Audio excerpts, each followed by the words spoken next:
This guy in rags thinks he can actually buy a car here. Just look at him." Anthony Pierce didn't whisper those words. He made sure everyone in the showroom heard him loud and clear. He was laughing, big, obnoxious, mocking laughter aimed straight at the black man standing a few steps away. Prestige Auto Gallery wasn't just any dealership. This was Atlanta's crown jewel of luxury cars. The place glimmered, glass walls, marble floors, and cars that cost more than most people's homes.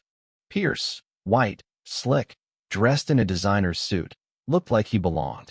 Caleb Harrington, standing near the Audi lineup, looked like he didn't, at least not by their standards. He wore paint-splattered jeans full of rips, a faded t-shirt, and old sneakers that had seen better days. Pierce laughed again, louder this time. "A black man, dressed like that, really thinks he fits in here? You're making my real customers uncomfortable. You need to go back to wherever you came from." 20 people watched. Not one said a word. No one stepped in. Caleb didn't argue. He simply turned and walked out. An hour later, Anthony Pierce received a termination letter. See, Caleb Harrington didn't dress like money, and that was by design. He's 45, black, born and raised in Atlanta. Graduated from Georgia Tech with a degree in computer science, while most of his peers were still trying to figure out what college even meant. He started a software company, ClearPath Analytics, from a cramped midtown apartment, grinding through 18-hour days fueled by instant ramen and raw determination. 4 years ago, he sold that company for $83 million. After taxes, bonuses, and investor cuts, he cleared $52 million and walked away. But he didn't walk into yacht clubs or mansion life. He walked into something far more valuable: freedom. Freedom to dress for comfort.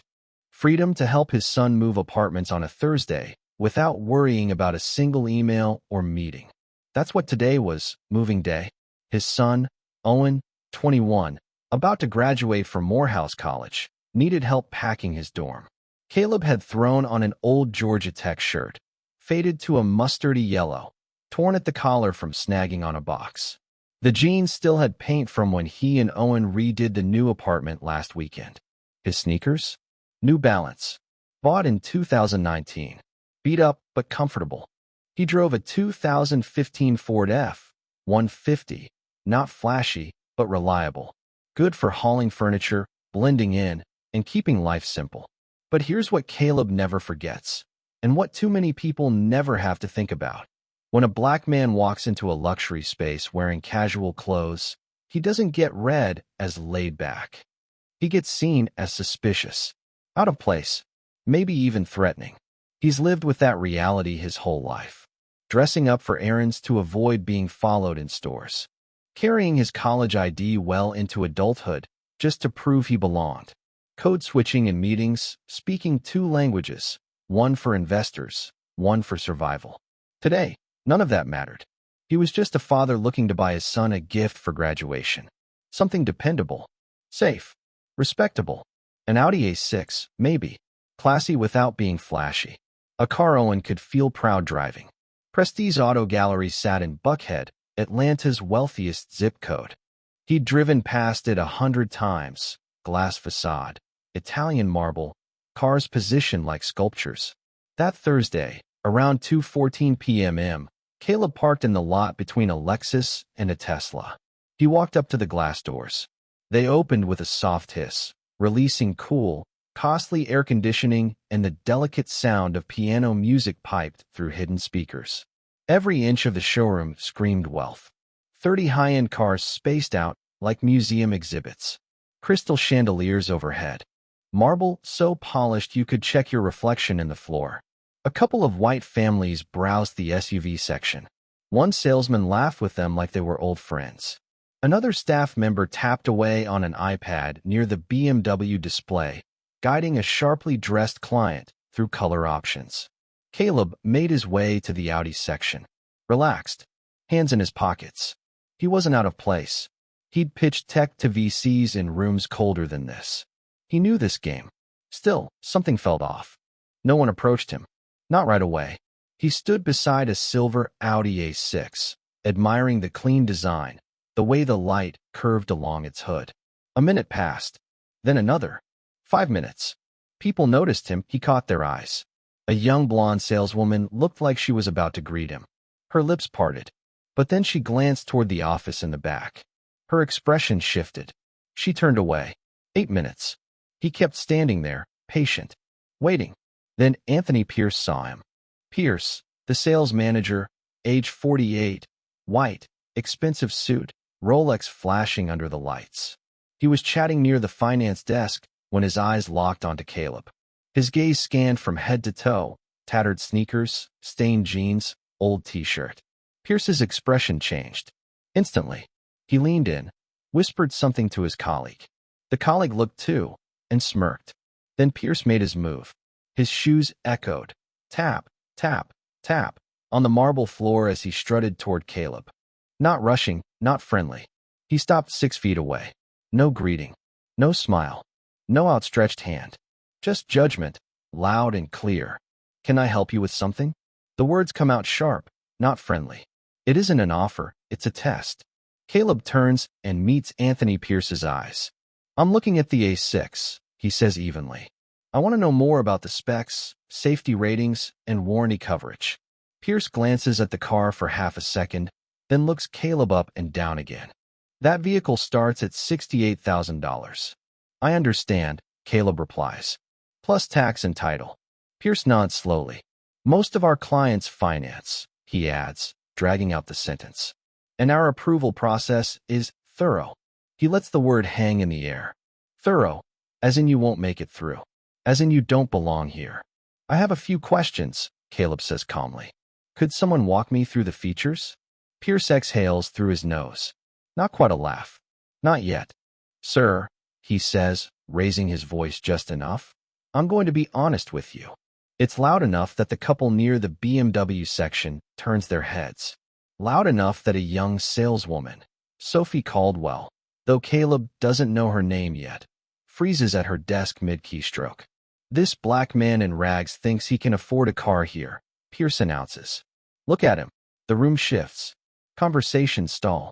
Movement stops. The classical music keeps playing, smooth and detached, like it doesn't want any part of this. Pierce isn't finished.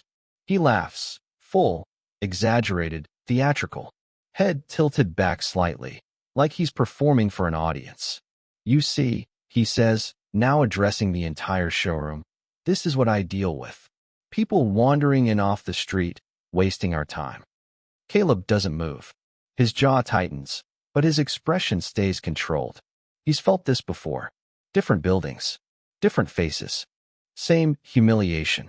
I'm a serious buyer, Caleb says quietly. I'd like to speak with someone about the A6.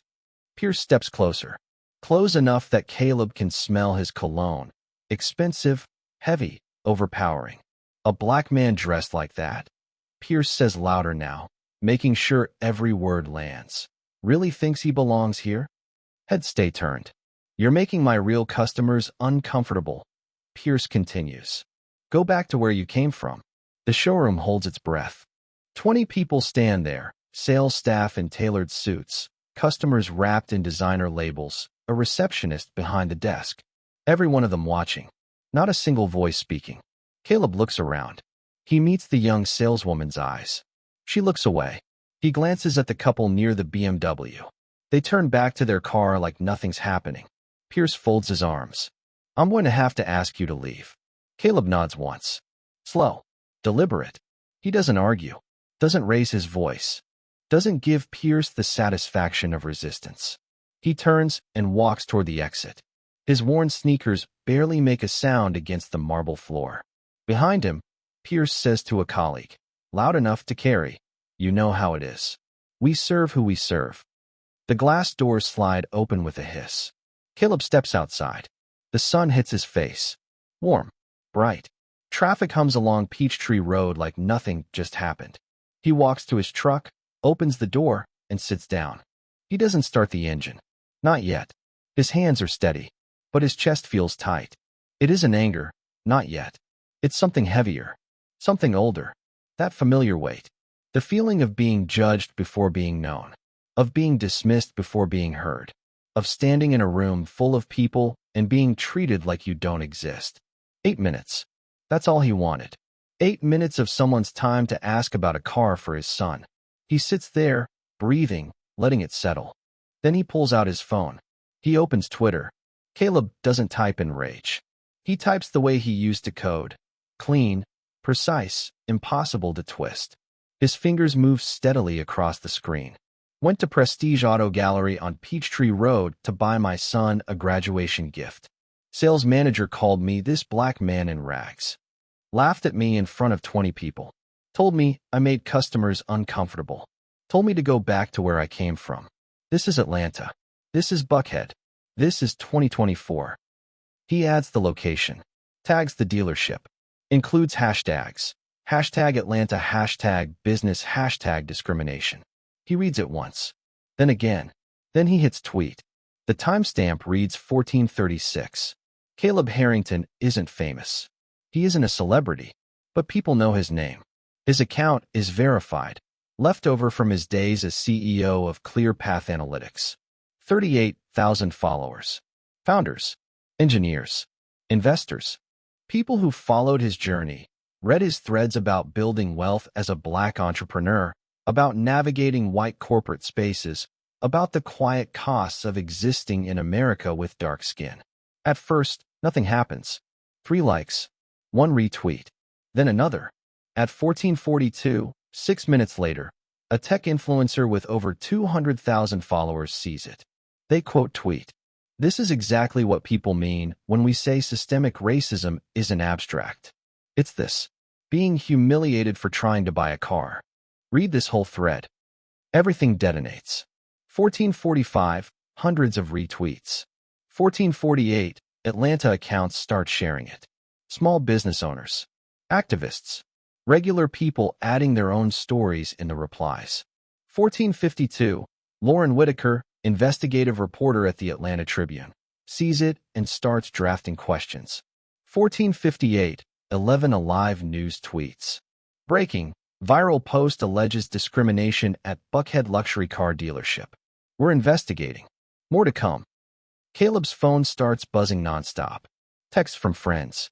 You're trending. Are you okay? This is wild. Unknown numbers calling. He doesn't answer. He watches the replies roll in. Support pours out. This happened to my brother at a Lexus dealership. Thank you for saying something. Boycott Prestige. All of them. There's skepticism too. Where's the proof? Maybe there's more to the story. And hostility. Dress better if you want respect. Race cardigan. Rich people problems. But the majority, the overwhelming majority, are angry. Angry for him. Angry at the dealership. Angry at Anthony Pierce. Angry that stories like this still happen and still feel familiar. And this time, the silence is broken. By 1500 hours, 2:42 p.m., Caleb's tweet has already racked up over 52,000 engagements across platforms. It's everywhere now. Screenshots are popping up in Facebook groups. It's on Instagram stories. It's climbing Reddit's Atlanta subreddit, where users start chiming in with their own experiences at Prestige Auto Gallery. One person digs up a Better Business Bureau complaint from 2 years ago. A black woman says she was followed around the showroom. Prestige's response: we serve all customers equally. Another post surfaces, a 1-star Google review from 18 months ago. A Latino man waited 45 minutes while 3 white customers were helped right away. The pattern is forming. And now, it's public. Undeniable. Inside the spotless glass walls of Prestige Auto Gallery, no one knows what's coming. Not yet.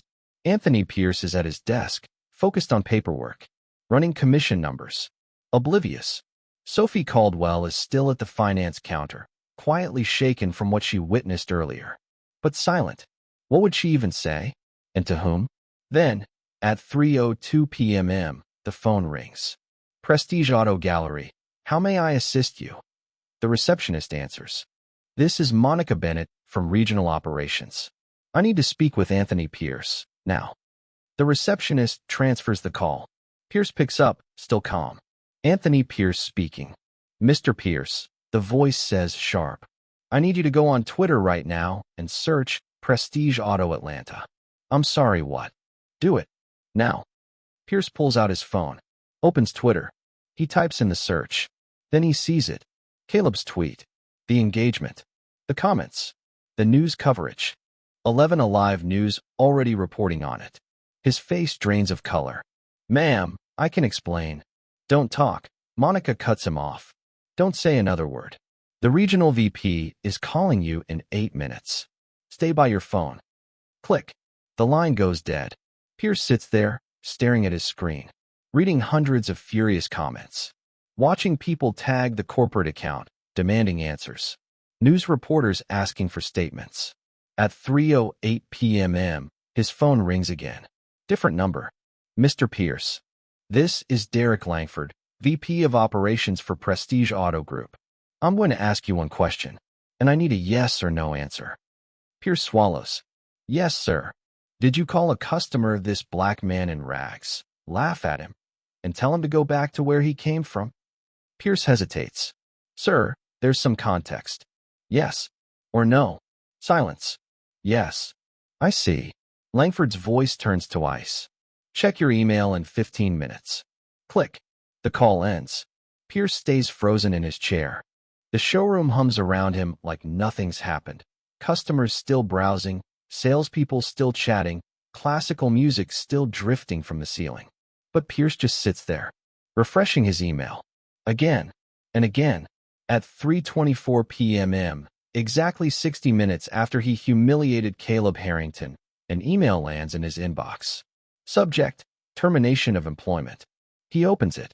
Dear Mr. Pierce, effective immediately, your employment with Prestige Auto Gallery is terminated. This decision is final and not subject to appeal. You have violated our company's values and customer service standards. Your final paycheck will be mailed within 7 business days. Please surrender your building access card to your supervisor. Do not return to the premises. No phone call. No meeting. No second chance. Just a handful of sentences. Pixels on a screen. 60 minutes. That's how fast his career ended, because he couldn't see beyond a man's clothes.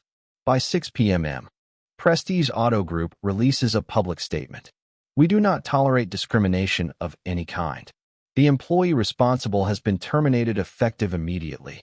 We apologize to Mr. Harrington and reaffirm our commitment to serving all customers with dignity and respect. The post trends alongside Caleb's original tweet. But the story's not done.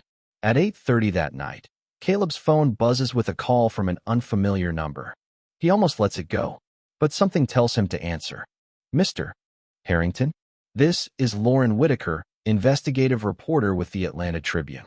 I saw what happened today, and I'm so sorry. But I have to ask, do you believe this was an isolated incident? Or do you think it's part of something bigger? Caleb sits in his living room. The house is quiet. Owen is upstairs. His phone hasn't stopped vibrating since the tweet went out. And still, it buzzes now. He thinks about Sophie's face when she didn't step in. The couple who looked away. Pierce's words, you know the drill. Caleb breathes in slowly. I think, he says carefully, I'm just one person. And I happen to be visible enough that people listened. He pauses. But how many others weren't? How many were treated the same way and stayed silent because they thought no one would believe them? Lauren's voice is quiet. Would you be willing to talk more? On the record? Caleb glances at the corporate statement. Pierce, fired. Swift. Efficient. Justice, right? But something inside still feels unresolved. Yes, he says. But I want to know if this is a pattern. If Pierce was just a symptom, or if the problem goes deeper. That's exactly what I want to find out, Lauren replies. Give me 2 days. I'll call you back. Caleb hangs up, looks at his phone, at the thousands of comments, the news alerts, the hashtags. Pierce is gone, fired in less than an hour. But Caleb can't stop thinking about those 8 minutes in that showroom. 20 people, and not one voice spoke up. He wonders, is firing one man enough? The internet doesn't slow down. By Friday morning, less than 24 hours after the tweet, someone finds his LinkedIn. Stanford computer science degree. Founder and former CEO of ClearPath Analytics. Forbes 40 under 40. TechCrunch profile from 4 years ago. ClearPath acquired for $83 million. The narrative turns. A tweet from at Atlanta Biz Watch goes viral. Wait, Prestige Auto just humiliated Caleb Harrington? Sold his company for $83 million. Net worth around $52 million.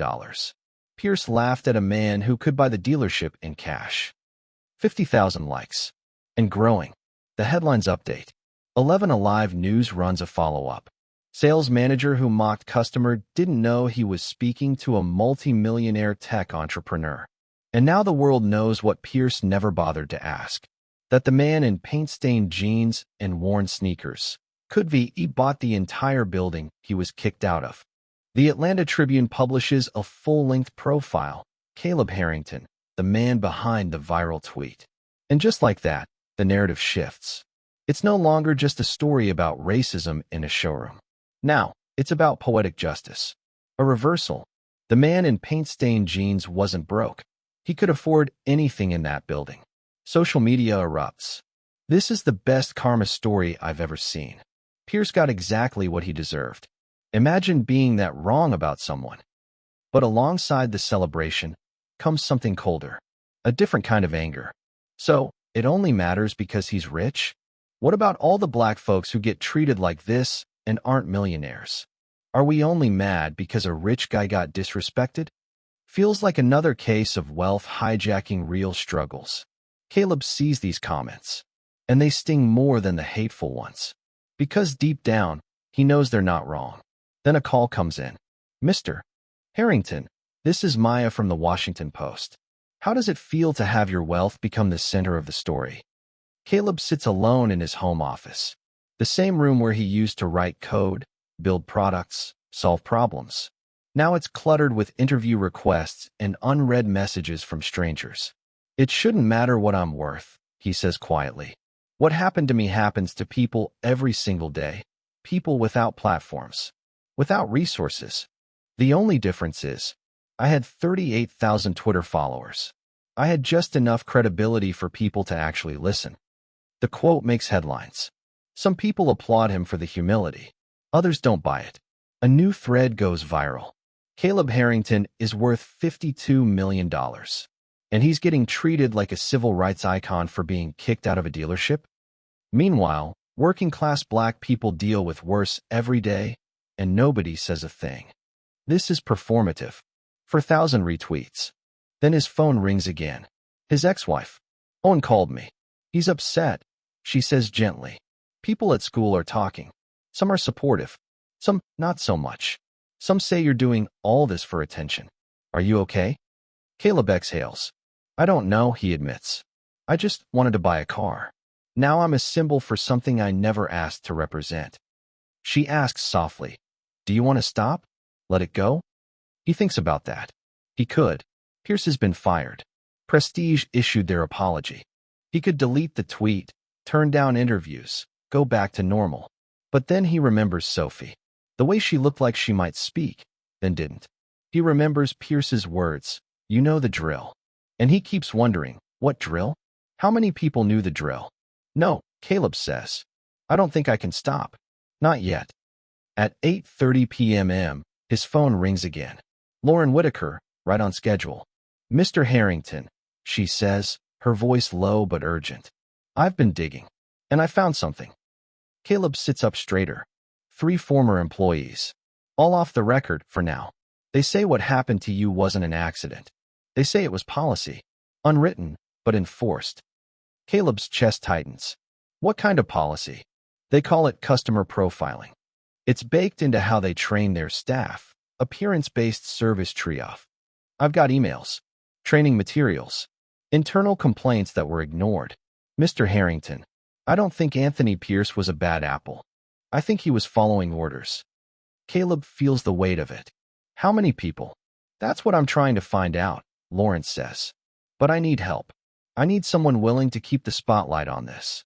Someone with reach. Someone people will listen to. What do you need from me? Keep talking. Keep the story alive. And trust me to dig. Caleb looks at the screen. Thousands of mentions. Supporters. Critics. People calling him a hero. People calling him fake. Okay, he says. Let's find out how deep this goes. Lauren Whitaker knows how to dig. She's been doing this for 12 years. exposing predatory lenders, uncovering corrupt city contracts, bringing down corporate fraud. She starts with the former employees. The first to go on the record, Sophie Caldwell, 26 years old, 3 years at Prestige Auto Gallery. The same woman who watched Caleb be humiliated and stayed quiet. They meet at a quiet coffee shop in Decatur, far from Buckhead. Sophie looks exhausted. Guilty. I should have said something, she says, her voice trembling. I should have walked up, offered to help. But I knew what would happen. What would have happened? Lauren asks gently. Pierce would have pulled me aside later, written me up for breaking customer engagement protocol. That's what happened to the last person who tried helping someone he didn't think was worth our time. Lauren takes notes. Tell me more about those protocols. Sophie opens her phone. She's been saving everything. I kept the emails. All of them. I knew someday it would matter. She forwards 62 messages. 2 years of internal communication. Training documents. Performance goals. Memos. That night, Lauren reads through them, and her stomach turns. Subject: Q2, Customer Engagement Goals Team. Focus on high-probability conversions. Time is limited. Use judgment when prioritizing floor engagement. Appearance indicators to consider. Asterisk luxury watch. Asterisk designer handbag. Asterisk high-end vehicle arrival. Asterisk business attire. These customers are pre-qualified and ready to buy. Reply from Anthony Pierce. Understood. Will coach team on prioritization standards. Another email. Subject: Floor management best practices. Remember the 10-80-10 rule. Top 10% of customers generate 80% of revenue. Focus energy there. Bottom 10%, browsers, tire kickers, time wasters. Acknowledge politely, but don't invest heavily. Reply from sales director. Exactly. Qualify first. Engage second. The language is careful, coded, but the message is clear. Lauren reaches out to another former employee. Jordan Holloway, 29, white, former finance associate. He worked at Prestige for 18 months. Left 6 months ago. They never said don't help black customers, Jordan says during a Zoom call. They didn't have to. They'd say things like, read the room, use your judgment, focus on serious buyers. And everyone knew what that meant. Jordan nods. Yeah, everyone knew. Did anyone push back? There was this new guy once, Hispanic, young, first sales job. He spent nearly an hour helping an older black woman drive a Lexus. Went through financing. Real service. What happened? Pierce pulled him aside. I heard it from the break room. You wasted 40 minutes on someone who was never going to buy. That's 40 minutes you could have spent on a real customer. The kid quit 2 weeks later. Lauren digs deeper. A confidential source gets her access to HR records. And what she finds next changes everything. Between January 2023 and the day Caleb walked into Prestige Auto Gallery, 18 formal complaints were filed, all from customers of color. Lauren begins digging into them. Customer complaint number 4, filed June 2023.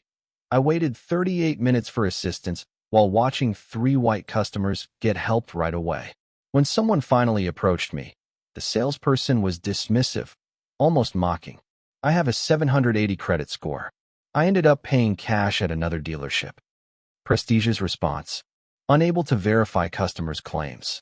No evidence of discrimination. Customer may have misinterpreted normal business operations. Customer complaint number 9, filed October 2023. The sales manager followed me around like I was about to steal something. I'm a software engineer. I make 6 figures. I was treated like a criminal. Prestige's response: staff followed standard security protocols. No disciplinary action warranted. 18 complaints. 18 identical responses. No evidence. Misinterpretation. Standard procedures. Lauren shows up at Caleb's house with her laptop in hand. I need to show you something. They sit at his kitchen table as she opens a spreadsheet. I got this from a source I can't name, she says. CRM data from Prestige. Customer relationship management records from October 2023 to March 2024. 2,318 entries. Caleb leans in. She points to the columns. This one tracks customer ethnicity, self-reported on inquiry forms. And this one right here? Time from first contact to test drive approval. She filters the data. White customers. Average of 31 hours from inquiry to test drive. Black customers. Average of 196 hours. Nearly 8 times longer. I controlled for everything, Lawrence says. Vehicle type. Price range. Day of the week. Time of day. Salesperson's experience. The disparity holds. Race is the predictor. Caleb stares at the numbers. This isn't about peers, he says slowly.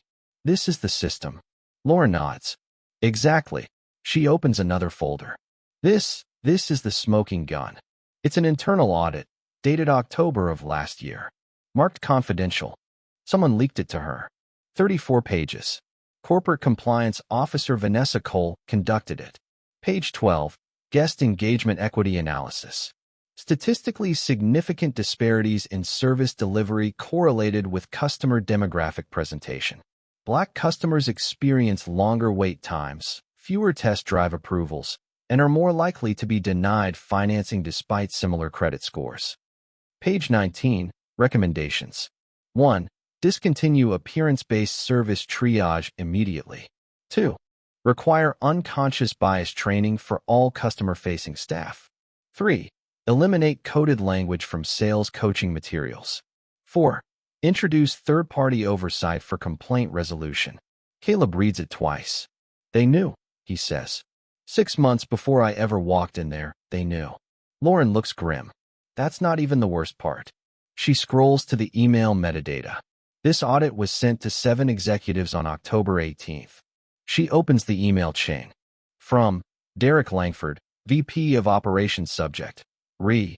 Q3 Compliance Audit Findings. Noted. We'll discuss at Q4 Strategic Review. Sensitive topic. Recommend tabling pending legal consult. From CFO Ethan Mercer. What's the financial impact of implementing this? Training costs? Also, service gaps haven't hurt sales numbers yet. From CEO CC. No response. Silence. Caleb's hands clench into fists. They ran the math, he says bitterly. They calculated the cost of discrimination, and they decided it was acceptable. Lauren closes the laptop. I'm publishing this. I have the data, the audit, the emails, the complaints. This is documented systemic discrimination, and they buried it. But I need more, she says. I need people willing to come forward. People who lived this. People who were dismissed like you. How do we find them? You're visible now. People trust you. We put out a call. See who answers. Caleb thinks of Owen, of the backlash, of the voices calling him a fraud. Then he thinks of that spreadsheet. 31 hours versus 196. Same questions, same cars, same city, just different skin. Let's do it. And then Lauren turns to the audience. You might be thinking, this is just one dealership, one bad manager, one terrible moment. But what we've found goes deeper than anyone expected. If this has happened to you, if you've ever walked into a showroom and been ignored, if you've ever felt dismissed, judged, profiled, drop a comment. You're not alone, and your story matters. April 23rd, Lauren publishes her first piece. 2,200 words. Charts showing racial disparities in CRM data. Screenshots of emails. Photos of the confidential audit with sensitive details redacted. Headline. The system behind the showroom. How Prestige Auto Gallery allegedly practiced racial profiling as policy. Within 6 hours, 68,000 views. Within 12 hours, 11 people reach out to Lauren's confidential tip line. All former customers. All with similar stories. Nina Prescott, 42, middle school teacher. Tried to buy a BMW X5 2 years ago. They refused a test drive. No reason given. I paid cash for the same model at another dealer 3 days later. Marcus Ellison, 31, Latino, small business owner. They asked me 3 times if I was sure I could afford it. Like they were trying to shame me into leaving. Adrian Foster, 38, accountant, black. They ran my credit 4 times. Each time they quoted a higher interest rate. I walked out, got financing at my bank for half the rate they offered. Different names, different backgrounds, same pattern. By April 26th, Lauren has documented 23 cases spanning 3 years across multiple prestige locations: Buckhead, South Atlanta, Gwinnett. This isn't one manager. This is company-wide. Caleb is invited for a live interview on 11 Alive News. The anchor leans in. Mr. Harrington, some critics say you're only able to raise this issue because of your wealth and platform. That regular, working-class black folks face this every day and don't get heard. What do you say to that? Caleb looks directly into the camera. They're right, Caleb says, looking directly into the camera. I'm using my platform because I have one. That's the only difference between me and the 23 other people Lauren Whitaker interviewed. I got lucky. My tweet just happened to go viral. He pauses. But their stories? Just as real, just as painful, just as unacceptable. I'm not the hero here. They are. I'm just trying to make sure someone finally listens. The clip explodes online. 1 million views in 2 days. And that's when the legal pressure begins. April 28th. A certified envelope arrives at Caleb's door. Thick, heavy, law firm letterhead. Sullivan and Cross LLP. He signs for it. Sits at his kitchen table. Opens it. Cease and desist. Demand for retraction. Threat of damages. Dear Mr. Harrington, you have made false and defamatory statements about Prestige Auto Group and its employees. These statements have caused irreparable harm to our client's reputation and business operations. We demand the immediate removal of your claims, a public retraction, and compensation exceeding $5 million. Failure to comply within 14 days will result in litigation. 6 pages. Legal threats. Intimidation. Demands. Caleb calls Lauren. They're threatening to sue me. I got the same letter, she replies. So did the Tribune. She's calm. Matter of fact. Don't worry. This is a scare tactic. It's what big companies do when they're losing control of the narrative. They want us to shut up. But we won't. Is it working? Caleb asks. Not even close, Lauren says, smiling. My editor sent it to our legal team. They laughed. Truth is a complete defense against defamation. And we have the truth, on paper. But the pressure doesn't stop with legal letters. Sophie Caldwell, the young saleswoman who risked everything to leak the internal emails, receives a phone call from HR. Miss Caldwell, we're investigating the unauthorized release of company documents. Did you provide internal communications to the media? Sophie grips her phone, her hands shaking. I can't answer that without legal counsel. If you cooperate, we'll consider immunity from prosecution for theft of proprietary information. If you don't, we'll explore all legal remedies available. Sophie hangs up, scared and crying. She calls Lauren. They're going to fire me. Or worse, they're threatening prosecution. Lauren connects her with a labor attorney, pro bono. The lawyer reviews the emails. These documents show clear evidence of unlawful discrimination. You're protected. You're a whistleblower. They can't touch you legally. But Prestige finds another way.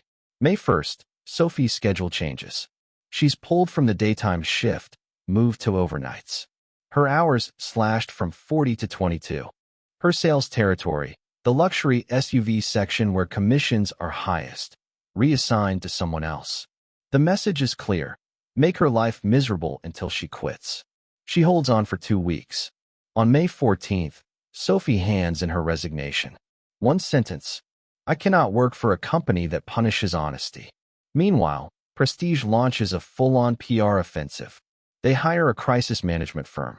Start flooding social media with counter-messaging. Press release. Anthony Pierce was a rogue employee.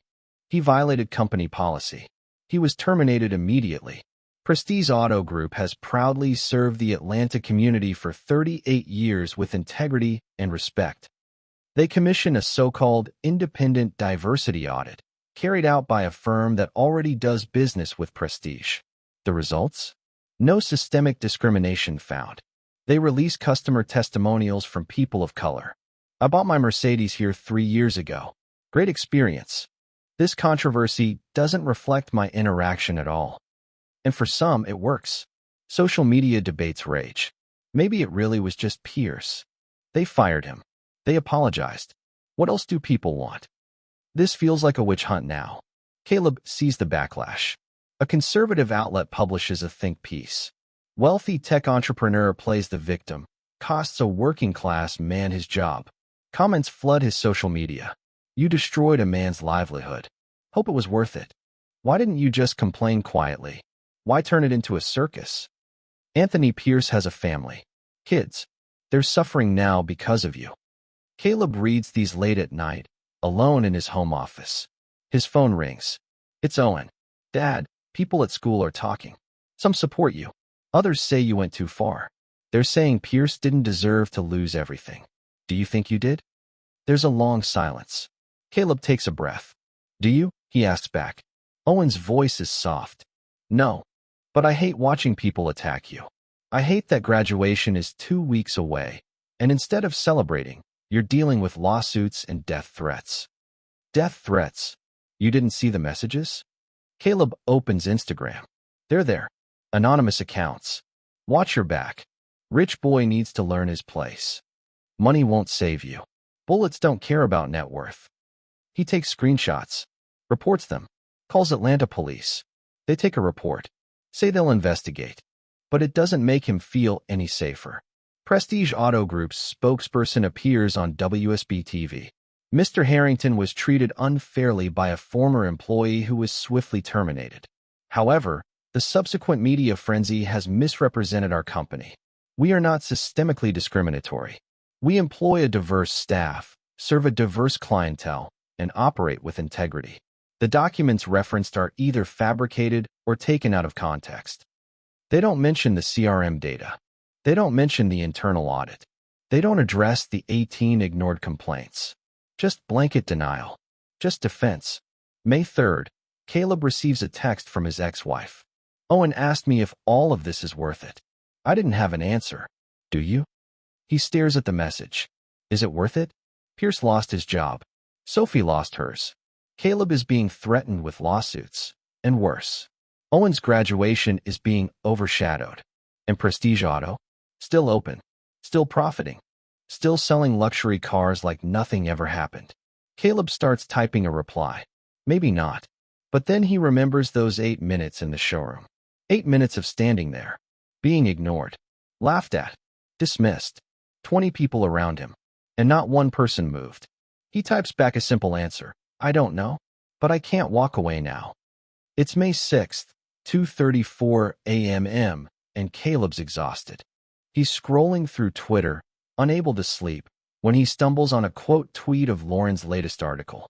Imagine being so rich you pretend to be poor just to ruin someone's life. This is performative wokeness at its worst. For 1,000 likes. The replies come fast. Exactly. Real working-class black folks go through worse every day, and no one cares. He's just using his privilege to play victim. It's disgusting. Pierce had kids. Lost his job. Can't find work now. All because a millionaire got his feelings hurt. Caleb's chest grows tight. But he keeps scrolling. He can't stop. Another thread catches his eye. Caleb Harrington is the worst kind of activist. Rich. Privileged. Out of touch.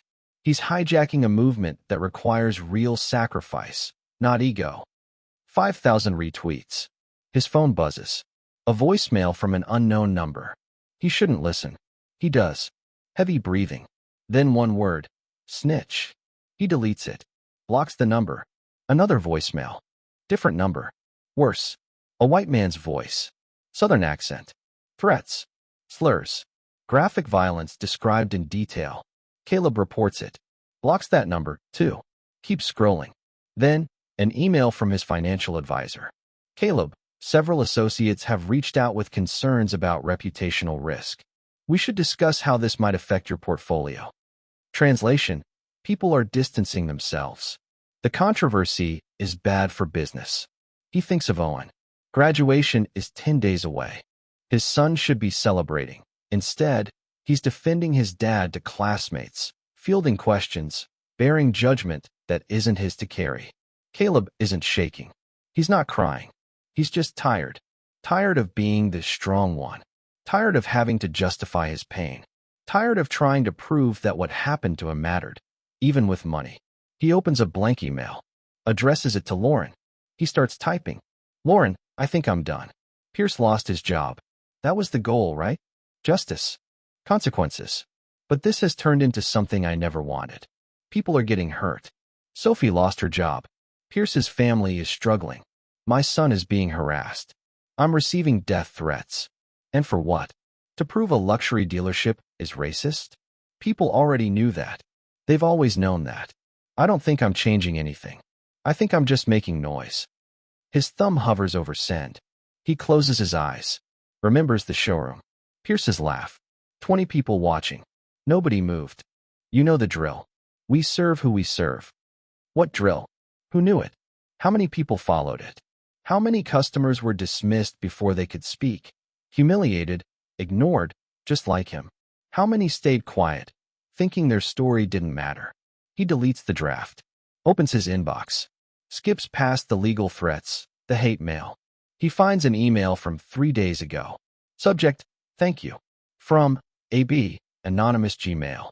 Mr. Harrington, I'm a 52-year-old black woman.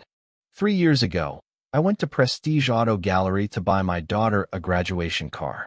I had saved for 2 years. I was so proud. The sales manager, I don't know if it was the same man, made me wait 90 minutes. Then told me financing wouldn't work for someone in my situation. I didn't argue. I left. Went to Honda down the road. Paid cash. Never told anyone. I thought it was my fault. That I didn't dress right. That I hadn't earned the right to be there. But it wasn't my fault. It was theirs. And you're proving that. You're showing people. Making it impossible to look away. Thank you for not being silent. Thank you for not being embarrassed. Caleb reads it once. Then again. 7 more emails like it came in overnight. Different senders. Same experience. Prestige Auto Gallery. Prestige Auto South. Prestige Auto Gwinnett. Different years. Same humiliation. He saves them. Creates a folder on his desktop. Why this matters. Then he calls Lauren. Keep digging, he says. Please. Caleb could have walked away. He could have accepted the settlement offer that arrived next. Signed the NDA. Disappeared from the headlines. Protected his peace. But some silences cost more than speaking up. If you're still watching this, if you stayed with me this far, then you need to see how this ends. Because the turn is coming. By May 10th, Caleb isn't standing alone anymore. AB wasn't the only one who reached out. 7 others emailed. Then 12. Then 23. Lauren verifies them. Names, dates, locations. 11 are airtight, consistent, detailed, corroborated. They're not all black. Marcus Ellison is Latino. 2 are Asian American. 1 is a Middle Eastern man who was literally asked, "Are you sure you're allowed to buy cars in this country?" The pattern is clear. If you don't look like you belong in a luxury showroom, Prestige treats you like you don't. Lauren publishes a follow-up. Headline, 23 Voices, the hidden pattern behind Prestige Auto's discrimination. The article spreads like wildfire. Again, but this time, something different happens. A man named Trevor Sinclair reads it. 52 years old. Civil rights attorney in Atlanta. Known for taking down discriminatory systems, not just individuals. He emails Caleb directly. Mr. Harrington, I've spent 26 years representing victims of discrimination. What happened to you is not an isolated incident. It's documented, systemic behavior. I'd be honored to represent you and anyone else willing to stand beside you in a class action lawsuit. No fee unless we win. Caleb forwards the email to Lauren. Is this legit? Lauren checks. Calls Sinclair's office. Verifies credentials. He's real. He's respected. One of the best in the Southeast. They set up a call. Sinclair's voice is calm. Clear. Here's what I propose. A class action civil suit under Title II of the Civil Rights Act. Discrimination in public accommodations. We've got the evidence. Emails, data, audits, testimonies. Multiple plaintiffs. Multiple locations. And, most importantly, proof that corporate leadership knew and did nothing. We don't just go after the store. We go after the entire system. And that is where the real fight begins. What are we asking for? Trevor Sinclair lays it out plainly. Compensatory damages, for every plaintiff. Injunctive relief to force Prestige to change its internal policies. Independent oversight to make sure they follow through. And most importantly, precedent. We make it clear, he says, that profiling based on appearance, using coded language, and embedding discrimination into customer service is illegal, provable, and punishable. Caleb sits quietly for a moment. He thinks of the legal threats, the death threats, the weight of exhaustion sitting in his bones. Then he thinks of those 11 names. 11 people. 11 quiet humiliations. No one saw them. No one recorded them. No one ever apologized. I'm in, Caleb says. What do we need to do? Sinclair gets to work. He vets every plaintiff, calls each one personally. He walks them through the commitment, depositions, discovery, testifying in public. Some say no. Too painful. Too exposed. But 11 stay. Asterisk Nina Prescott, the teacher denied a test drive. Asterisk Marcus Ellison, the small business owner who was asked, "Are you sure you can afford this?" 3 times. Asterisk Adrian Foster, the accountant whose credit was run 4 times for 1 vehicle. They meet on May 20th. First on Zoom. 12 faces on the screen. Different ages. Different professions. But one shared story. Nina unmutes first. Her voice is soft, but steady. "I thought I was crazy. I thought it was just me." Marcus jumps in. "Same. I kept telling myself I was being sensitive, that I should just let it go." Adrian adds, "I told myself it wasn't worth the fight." Then Caleb speaks, voice low but firm. "It is worth it. Because what they did to us, they're still doing to other people, right now. And they'll keep doing it, unless someone makes them stop." On May 22nd, Sinclair files the case in Fulton County Superior Court. Case number 2024 CV 03891 plaintiffs. 12 individuals defendants. Prestige Auto Group and Derek Langford, VP of Operations cause.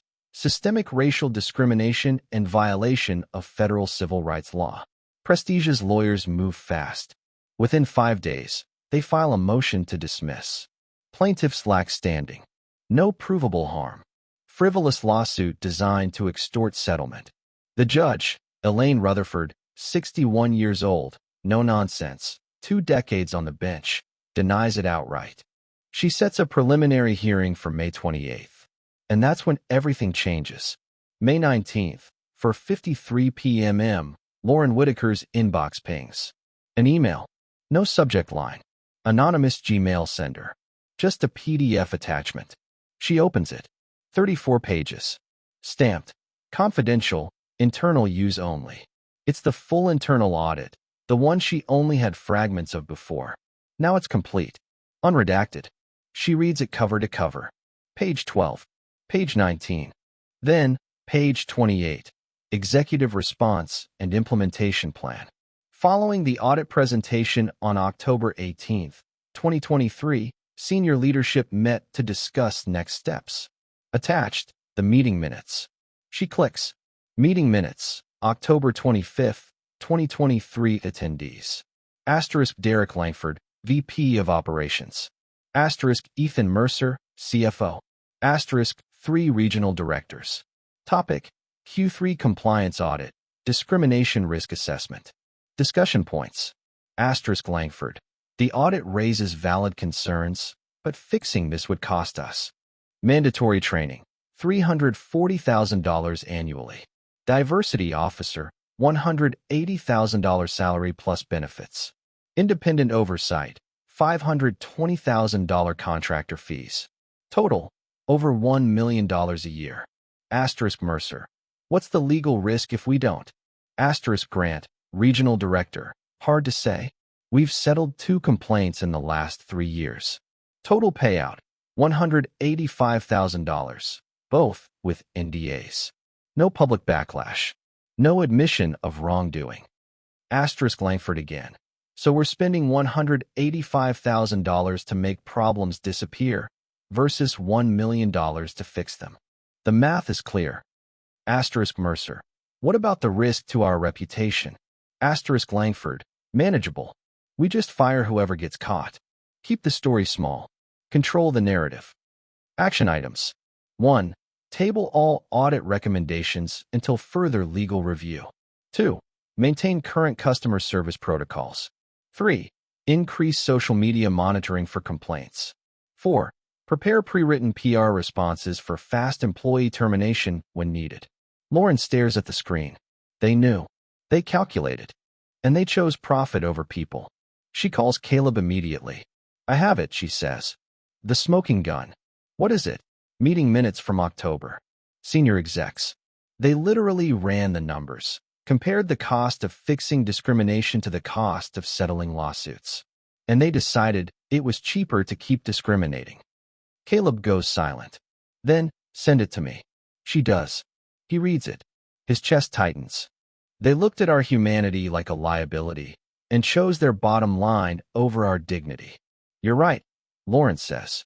And now, we can prove it. That night, 11 p.m., Lauren publishes the leak.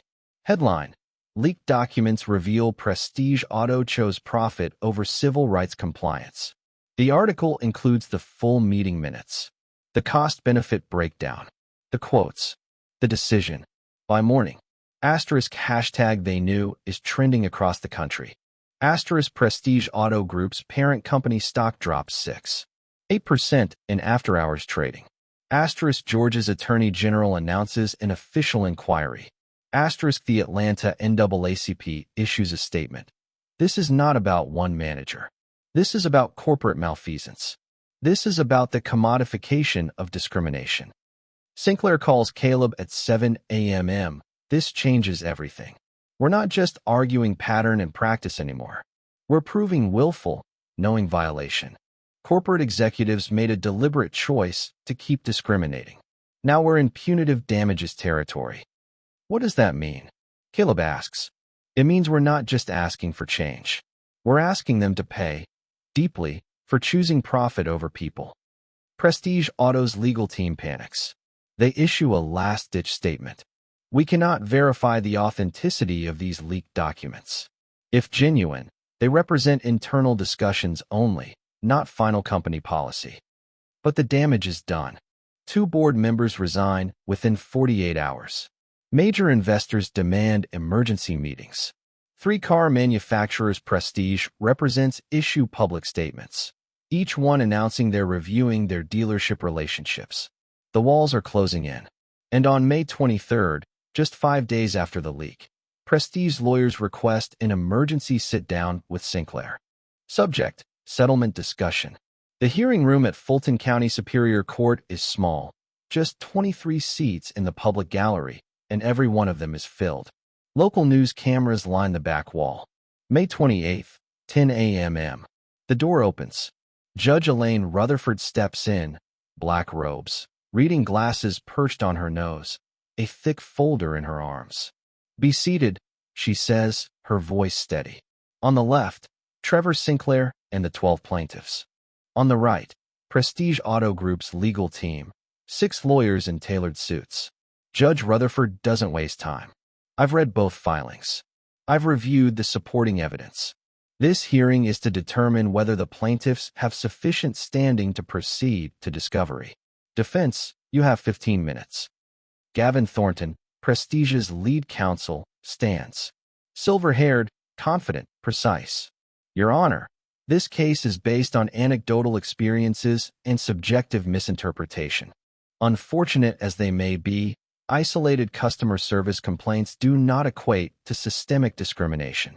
My client acted in good faith, firing the employee involved, adding training, taking steps to ensure it doesn't happen again. Judge Rutherford raises an eyebrow, interrupts. Counsel, I've read the leaked internal audit. I've read the meeting minutes. Are you telling me those documents are fabricated? Your Honor, we can't verify the source. That's not what I asked. Are they fabricated? Thornton hesitates. We believe they may have been taken out of context. Judge Rutherford removes her glasses. Let me read you something. We're spending $185,000 to make problems go away versus $1 million plus to prevent them. The math is clear. That's a direct quote from your client's VP of Operations. What context makes that acceptable? Your Honor, business considerations. She leans in. Business considerations do not override civil rights law, counselor. She turns to Sinclair. Plaintiff's counsel. What are you asking for? Sinclair rises. Your Honor, the evidence is clear. Prestige Auto Group engaged in systemic, deliberate, and repeated discrimination based on race and appearance. They knew it was happening. They audited it. They were warned. And still, they chose to ignore it.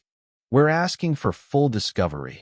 Every internal communication tied to customer service, all training manuals, every HR complaint, and every settlement agreement, including those hidden behind NDAs. We want to know how far this goes. Judge Rutherford glances back at the defense table. And you oppose discovery? Thornton tries again. Your Honor, this is a fishing expedition. She doesn't flinch. Your client's own audit said, and I quote, statistically significant disparities in service delivery correlated with customer demographic presentation. That's not a fishing expedition. That's a roadmap. Then she delivers her ruling. Here's my preliminary finding. The plaintiffs have shown enough evidence to proceed. This is not about one employee's misconduct. This is about documented corporate behavior. Unwritten, maybe, but behavior that amounts to policy. The courtroom goes still. Discovery will proceed. Full scope, emails, training docs, sales data, personnel files, settlements, all of it. You have 14 days to begin production. Her eyes land on Derek Langford, seated just behind the defense table. Mr. Langford, you're going to wish you'd listened to your compliance officer. She bangs the gavel. We're adjourned.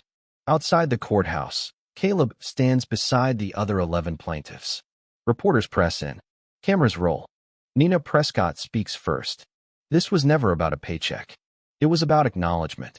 That what happened to us was wrong. That it's happening to others.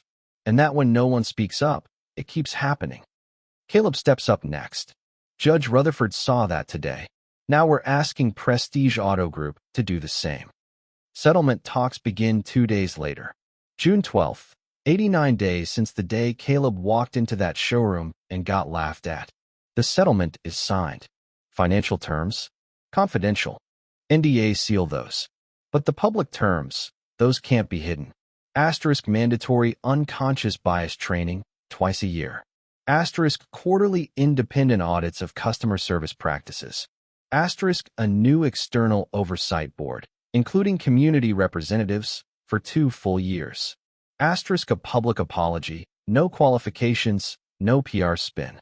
Asterisk and a rewritten policy handbook that explicitly bans appearance-based profiling. It's not everything. It's not justice in its purest form. But it's something. June 15th. Caleb sits in the sun at Morehouse College, watching his son walk the stage in cap and gown. No reporters. No microphones. Just a father in the crowd. He claps. After the ceremony, Owen finds him. Was it worth it? Caleb pauses. He thinks of everything. Pierce losing his career. Sophie losing her job. The threats, the lawsuits, the exhaustion. But then he remembers Nina. Marcus. Adrian. The 11 others. And the one still out there, still silent, still invisible. I don't know if I changed anything big, he says. But maybe I changed something small. Maybe the next person who walks into that showroom wearing ripped jeans gets treated like a human being. Maybe that's enough. Owen hugs him. That night, Caleb posts one final tweet. Rags don't define worth. Receipts do. But more importantly, people do, when they choose to see, to listen, to act. Thank you for watching. Subscribe me and hit the notification bell to not miss new stories. Bye.